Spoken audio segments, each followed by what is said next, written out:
Hello. Okay, I think we're on now.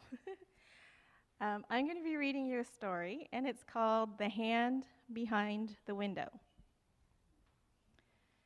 To Vas, are you going? Hernando asked Juancho as they sat together on a crude bench one Sabbath morning. They attended a small church in a country that didn't want Protestant churches to do missionary work. Nonetheless, the church elder appealed for both young and old to cooperate in giving out faith-building literature that afternoon. When Hernando asked his buddy if he was going, Juancho had a personal battle with himself. In the first place, he told himself he had never given out Christian literature before. Someone might laugh at him or throw rocks at him or slam the door in his face. No, he didn't believe he would go. Come on, Hernando urged. I don't want to go alone. Guess I'll stay home too.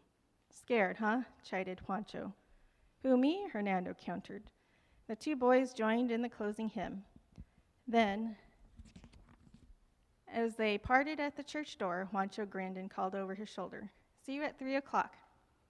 When the boys arrived back at the church, they received literature and instructions. I'll take one side of the street, and you take the other, said Hernando as they stepped outside. That way we'll be through soon. But we're going to give the tracts personally, you know. Yes, Juancho nodded half-heartedly. Let's go back inside the church a minute and pray that the Lord will go with us. Then we will begin. On their knees inside the church door, they prayed fervently that they would be protected and that the people would read the papers. They walked in silence to the territory they had chosen, wondering what the afternoon had in store for them. Then they parted, each to his side of the street. Juancho finished in a hurry. He didn't have enough courage to knock on the doors and hand the literature to the people inside. Not this time, anyway. The words just wouldn't come out. So he pushed the literature under the door, on, or through an open window. Sometimes he gave it to the children playing outside. It took only 10 minutes to finish the street, but it seemed like 10 hours. Then he sat on a curb to wait for Hernando. Hernando smiled from ear to ear as he crossed the street to his friend. He had enjoyed talking to the people as he gave them the papers. Most of them were very nice, he told Juancho. Juancho resolved to do a better job of literature distribution the next week, but the next Sabbath afternoon he found all his resolve melting away. Again, he ran down the street, finished in a hurry, and waited an hour on the curb for Hernando. Each week he listened with intense interest to the progress his friend was making with a few of the people on the street, and each week he knew that next time would be different, but it wasn't. Juancho particularly dreaded one house on his side of the street. The doors and windows were always closed. At the top of one of the windows was an opening, but it took some work to reach it. Juancho had to climb to the lower part of the windowsill in order to drop the tract inside. One Sabbath, he jumped up to the windowsill as usual, but as he reached his hand through the opening to drop the tract, a hand caught his. It held on to his fingers with a great deal of strength. The grip was so tight that his hand hurt and he couldn't get away. His heart beat fast. Tears welled up in his eyes. What would happen now? He wished he hadn't started giving out those papers.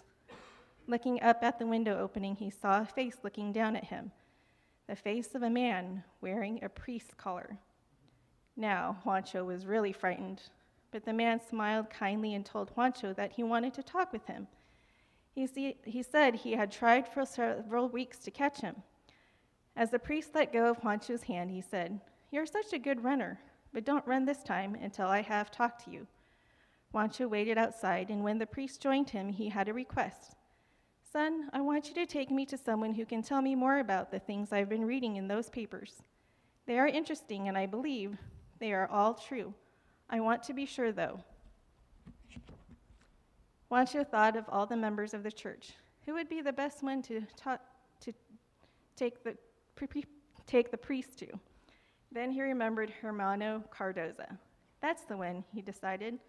Together they walked more than a mile outside of town to the dirt floor cabin of Brother Cardoza. There the priest went week after week to study the Bible with this Adventist man. Months later, the church members gathered beside the crystal waters of a mountain stream. An Adventist minister and the priest stepped down into the water. The priest was going to be baptized. But first he called Juancho to the water's edge. Thank you, he said. for being brave enough to share your faith. Juancho just smiled as the minister dipped his new friend under the water. Do you guys like giving out literature and books to people? I feel like I can relate to Juancho because I'm a shy person. I have a hard time talking to strangers. So, like Juancho, I would rather just drop and run. But I feel that even those little things that we can do, we don't know what impact it can make on someone's life. We've seen glow tracks around town. In Spokane, we saw one on a shuttle going to the airport. We saw one in restaurants. And you don't know who will pick them up, right? So whatever efforts we can do, I think God can bless that, and he can make us more bold for his work and his glory. Amen. Thank you for listening.